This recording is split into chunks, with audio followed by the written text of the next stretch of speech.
Di antara keunggulan orang-orang tua zaman dulu adalah mereka selalu menghadirkan nilai pada aktivitas kehidupan mereka apapun. Baik aktivitas kehidupan menyangkut papan, rumah, sandang, pakaian, maupun pangan, makanan. Bahkan menyangkut perabot peralatan, pekerjaan, dan juga kendaraan.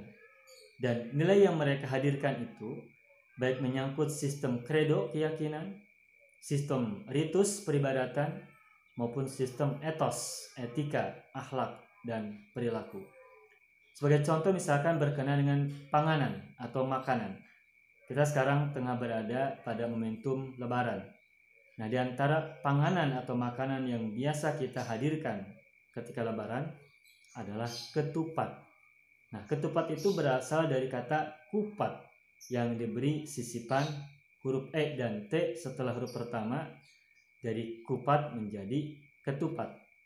Nah, kupat itu berasal dari kata laku papat. Laku artinya perilaku atau tindakan, perbuatan, papat artinya 4. Jadi 4 perilaku atau 4 tindakan, 4 perbuatan yang mesti dihadirkan ketika kita mengkonsumsi ketupat Lebaran.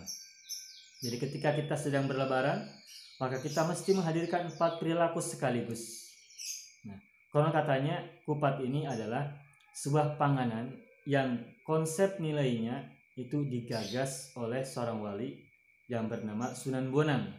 Sunan Bonang adalah putra dari Sunan Ampel dan sahabat karib dari Sunan Giri Gresik.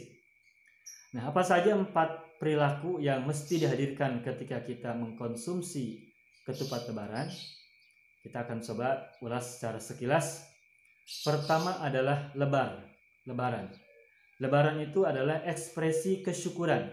Setelah kita berpuasa sebulan penuh, menjalankan aktivitas ibadah pada bulan Ramadan, mengendalikan diri, menjaga hati, mengendalikan emosi, dan menjalankan seluruh aktivitas ibadah kita yang lain selama Ramadan dengan perjuangan, dengan pengorbanan, dan dengan kesungguhan, maka kita layak bersyukur merayakannya dalam sebuah aktivitas kesyukuran yang diekspresikan dengan mengkonsumsi ketupat.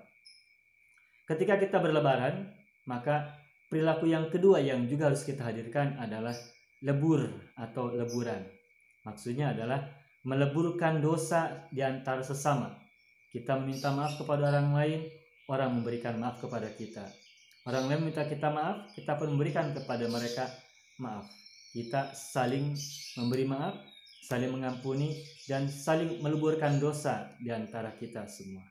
Maka dari lebaran, kita pun juga leburan, meleburkan dosa. Tindakan yang ketiga adalah luber. Luber itu artinya melimpah ruah. Luber atau leber.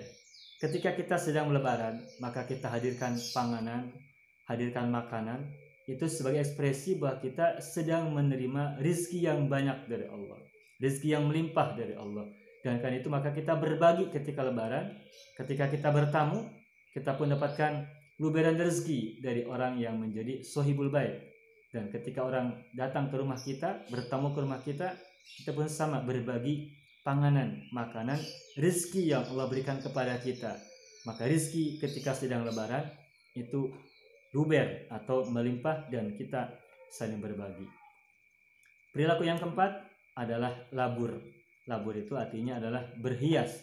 Ketika kita sedang berlebaran, maka kita hadirkan akhlak-akhlak yang baik, kita hadirkan kalimat-kalimat yang baik, perilaku yang baik, tutur kata yang baik. Kita berhias dengan semua kebaikan, sejak pikiran, ucapan, dan juga tindakan perbuatan kita. Itu adalah bahwa kita semuanya sedang menjalankan aktivitas kebaikan. Kita berhias dengan perilaku yang baik, al-akhlaqul karimah, dan as-sifat al-mahmudah. Maka ketika kita sedang berlebaran, 4 perilaku tadi mesti kita hadirkan. Kita lebaran, kita bersyukur. Kita leburan, saling memaafkan. Kita luberan, saling berbagi. Dan kita laburan, saling berhias diri dengan berbagai macam kebaikan. Begitulah orang tua zaman dulu menghadirkan nilai yang sangat baik dalam semua aktivitas kehidupan, termasuk dalam makanan atau panganan.